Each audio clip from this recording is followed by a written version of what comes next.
30 दिन से चल रहे किसान आंदोलन के बीच सरकार आज पूरी तरह से एक्शन में दिखाई दी। किसान संवाद का लंबा दौर चला और कमान खुद प्रधानमंत्री नरेंद्र मोदी ने संभाली। 6 राज्यों के किसानों के साथ उन्होंने संवाद किया। उन्होंने कहा कि सरकार बातचीत के लिए तैयार है, लेकिन बात मुद्दों पर होगी। वहीं कृषि कानून पर हो रही सियासत को लेकर उन्होंने विपक्ष पर निशाना साधा।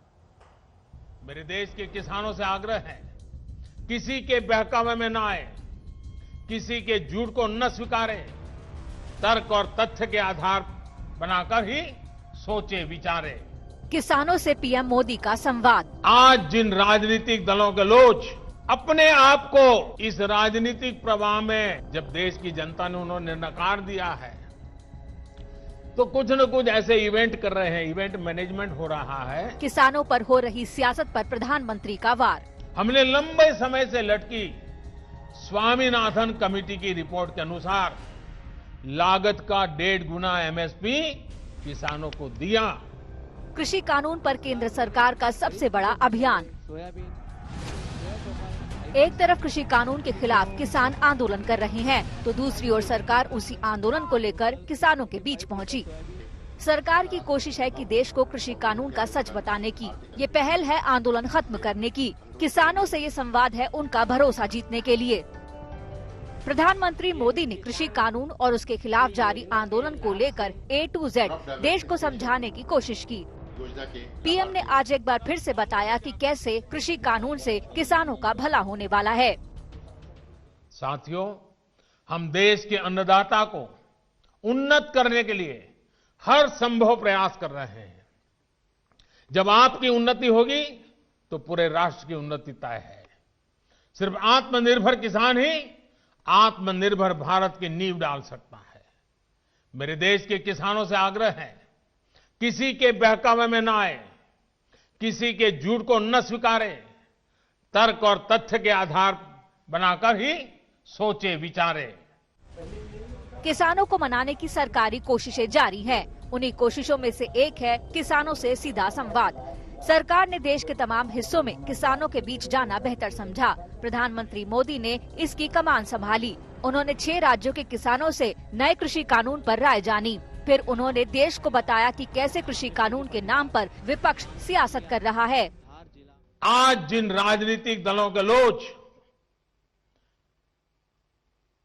अपने आप को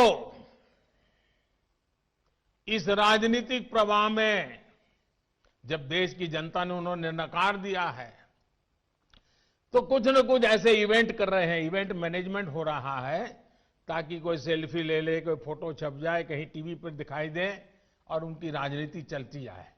अब देश ने उन लोगों को भी देख लिया है। ये देश के सामने एक्सपोज हो गए हैं। स्वार्थ की राजनीति का एक भद्दा उदाहरण हम बहुत बारीकी से देख रहे हैं।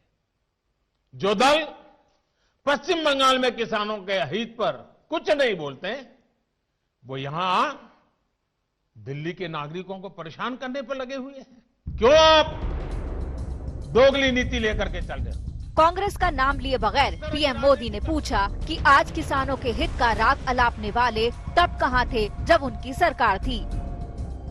कई दल ऐसे भी हैं जो इन्हीं कृषि सुधारकारों के पक्ष में रहे हैं। उनके लिखित बयान भी हमने देखे हैं। वो आज अपनी कही बात से ही मुकर गए हैं। उनकी भाषा बदल गई है। वो राजनीतिक नेता जो किसानों को भ्रमित करने में जुटे हुए हैं, जिनकी लोकतंत्र में रत्ती भर भी श्रद्धा नहीं है, वो विश्वास ही नहीं करते डेमोक्रेसी में।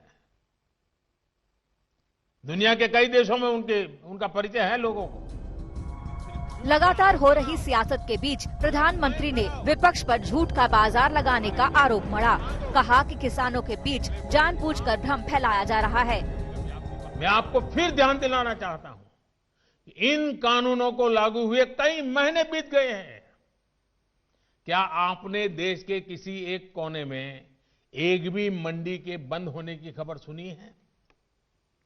जहां तक एमएसपी का सवाल है, हाल के दिनों में सरकार ने बहुत सी फसलों का न्यूनतम समर्थन मूल्य भी बढ़ा दिया है। ये कृषि सुधारों के बाद भी हुआ है नए कृषि कानूनों के बाद भी हुआ है। पीएम मोदी ने आरोप लगाया कि पंजाब के किसानों को गुमराह किया जा रहा है। किसानों से संवाद के दौरान उन्होंने पूछा कि केरल सरकार किसानों का भला क्यों नहीं करती। आज तक ब्यूरो।